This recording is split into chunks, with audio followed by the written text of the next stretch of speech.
what is it that you think that the global audience needs to hear and think about if we're going to, as a global community of interested people, how can we move this forward? I think one of the things that we look in terms of conceptualizing or functionality, I think a lot of times and so on, the functionality, for a lot of persons, they still operate in terms of silo mentality.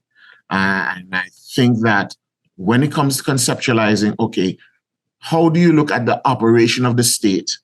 And then you conceptualize what is your role or the cog that you perform, and how well does it impact on the other ones that need to turn? Some of them turning a lot, as in major partners that you would engage with on a frequent basis, as to those that are more sporadic and non-traditional actors in disaster risk management. So, for example, when we look at our economy, for Antigua and Barbuda, the majority of it is tourism-based. But what we've noticed over the years is that tourism has not necessarily been a key critical partner in conceptualizing or integrating disaster risk management into its priority decision-making. And it's only now starting to do so within the last, I would say, maybe 7 to 8 years, with a lot of support from regional entities. And we've seen that push in the education sector, where we have UNICEF now working with the ministries of education in a lot of the countries to integrate that and mainstream disaster risk management into the functioning of the education sector. We're seeing it with health, through WHO and PAHO with the Safe Hospital and Safe Health Facilities Initiative. We're seeing it in agriculture now with FAO actually pushing for disaster agricultural sectors to have their disaster risk management plan. So you're moving away from, you will have plans that are hazard specific as annexes to an overall disaster risk management plan that has basically the framework and operate of how you operate and so on. And then you will have those annexes as the particular instances you're dealing with, as to moving away from having a hurricane plan, which exists in a silo, an earthquake plan, which exists in a silo, a fire plan, which exists in a silo, a flood plan, a health plan, a social unrest, etc., and so on. Because all of these things and so on, they're leaves in a book, but it's still a book. And that's the thing, rather than it being individual pages just scattered out there. And I think that is the way that we need to move, because the environment is changing, and ever so often we got to re-edit and review that book. And it only works if the partners that are, one, going to be part of it, two, have a stake in it, and three, affected by it, have some sort of say at the table. And I think that is where we need to go, as opposed to how traditionally we would be approaching the whole conceptualization and planning for a lot of sectors. Brilliant. I mean, brilliant. I mean, I think you've nailed it. I want to go back to the point you made at the beginning about how the Caribbean, brought, and Sedima brought everybody together. And of course, what that creates is social capital. The fact that, you know each other personally, you've done it, you've been to each other's exercises, you've been to each other's barbecues. I mean, like I say, the number one skill all of us have is we pick up the phone and we go, hey, Sherrod, hey, David, mate, listen, I need a favor. I mean, that's how we run our lives. We have that social capital. There was one interesting thing about community. I was involved in London Gold Command Crisis Management Project after the London Olympics, and they're trying to take the security management program being put in place for the Olympics and create a legacy for London. I was involved in that. I was on the academic planning team for that. But one of the significant things we did, which we didn't realize at the time, we genuinely didn't realize it, but probably the most significant thing was that in terms of London crisis management planning, bring in the local religious communities. And in London, you cannot be more, I think it was 370 meters, but you cannot be more than 370 meters from a religious place, a mosque or a synagogue or a church or a gurdwara. You cannot. And of course, all of these people, not only are they working with their own communities, but they're all doing inter-community stuff as well. And we said, everybody was, well, we don't know, we're agencies, we're response agencies. Do we want these people in the room? We said, well, bring them in the room. And it was probably the most significant decision we made, because it gave you absolute immediate connectivity into the community, which, people have spent 5 years and, 30 million pounds trying to achieve that. And it was there, basically some sandwiches and a cup of tea. Don't ignore your local community. Avgoustinos, let's come to you. So what is it that we can learn, and what is it that we can share to help move everything forward? communicate the lessons learned, what we have experienced from the past, and actually be truthful about it and not hide everything, because many times the lessons learned are being hidden by political drives or economic drives, and this is contributes to a societal problem, because if we hide the issues, the lessons learned, then we cannot move forward.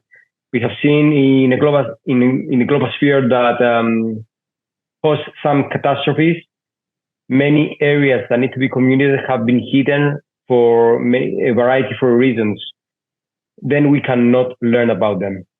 So it is my fundamental opinion that one of the things that we need to communicate those lessons learned and build upon them. One thing about military and how that discussion that both Sherrod and Andrew and yourself have expanded previously, military sees things differently in the most strategic way. For them, it's what we have, they're doing good on both the lessons learned and also what needs to be done and how we will do it. Let's do it. The decision making in the armed forces are much more decisive. There are not so many political influences that will corrupt the decision making. For them, it's more clear. So I think there are things that we can and we should learn from the armed forces, but of course without carrying guns and during the hurricane. That's absurd. So yes, for me, lessons learned, build upon them, get better, become more resilient. Of course, these are so massive subjects of discussion. It's not so easy as Avgoustinos is saying right now, but I think this is a good place to start. What we have done wrong and how can we become better and forecast what else can affect us in the future. You talk about lessons learned. Educate. Sorry, you talk about lessons learned and lessons identified. Of course, if you read the post-crisis report of any report, I mean, it doesn't matter what it is. It can be technical, it can be social, it can be environmental, it can be natural disaster. And you read the executive summary. They're all the same. I mean, they're exactly the same, almost. You can do the first 6 points are always the same. Leadership, collaboration, failure of communication, non-responsive, not prepared, failure of imagination.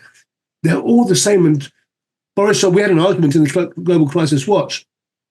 2021, there was a call for a national inquiry, and Boris Johnson says, no, we're in the middle of a crisis. This is not the time. And Andrew, we were there. We said that absolutely. This is exactly the time. Exactly the time. Because now you learn lessons learned fast and you incorporate. You don't wait till 5 years later. So the truth of the matter is, we say, well, let's learn lessons. We know it. We know it. There's nothing new. We know it. We have a phrase in the ISRM, and we talk about it, that we do not, in the ISRM, we do not believe there's a problem with climate change. We don't.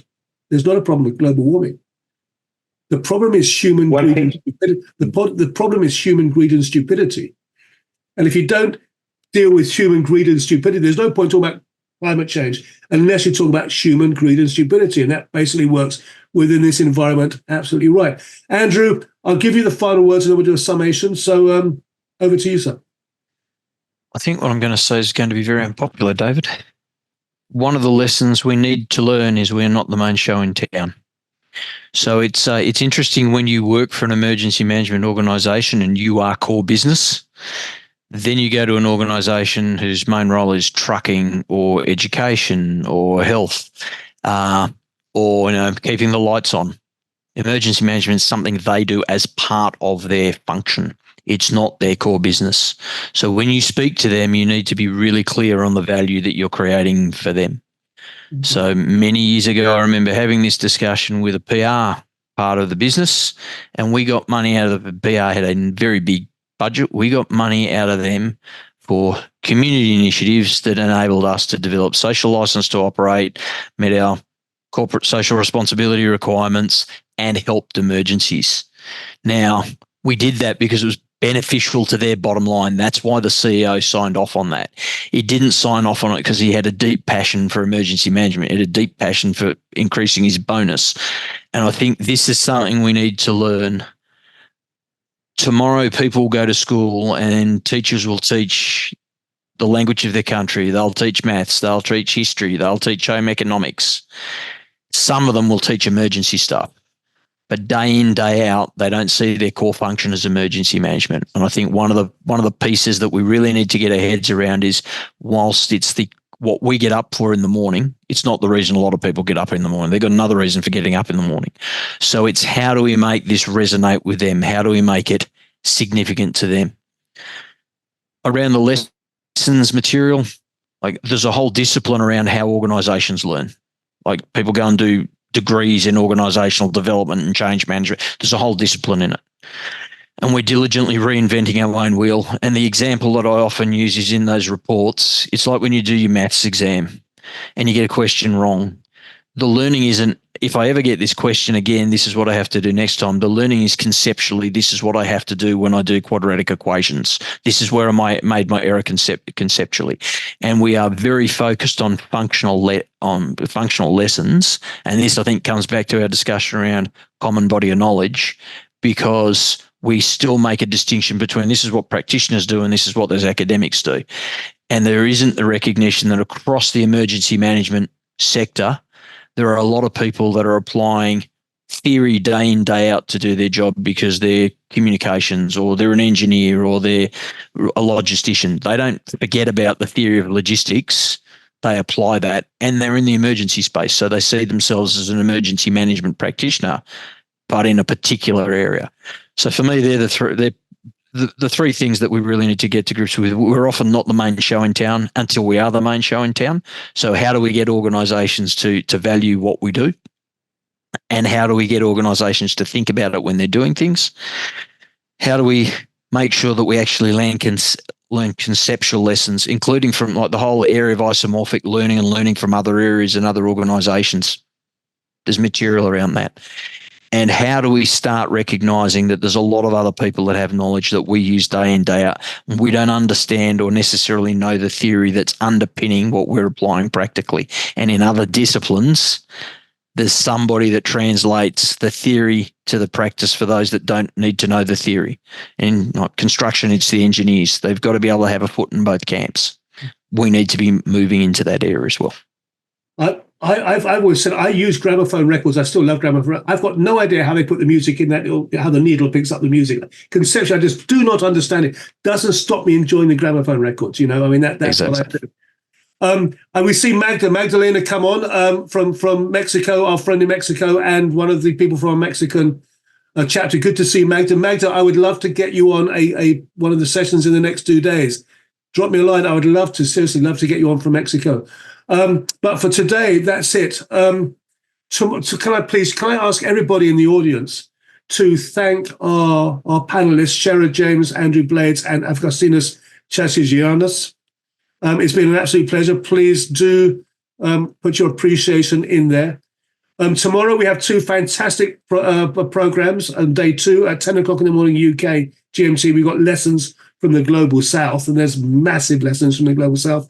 And at 4 o'clock in the afternoon UK, we have disaster-proofing city management. It'll be a lot of interest to everybody.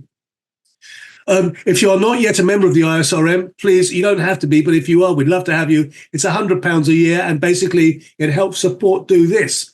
Please do feel free to let us know. If you're involved in an institution and you'd like to have a talk about creating a relationship with the ISRM, we have a fantastic global student network. We have global university ISRM university chapters. We'd love to talk to you about that. Nuha, thank you for the clapping. We're going to be seeing you on day 3, Nuha. I'm looking forward to that, looking at Citizens of the Future. But from everybody, first of all, wherever you are in the world, stay safe, be safe, think about what we're talking about. I hope it's been useful to you. And thank you for your support just by turning up. To our panelists today, thank you very much. And all being well, I look forward to seeing you tomorrow. But for today, God bless everybody, and thank you very much. Stay safe.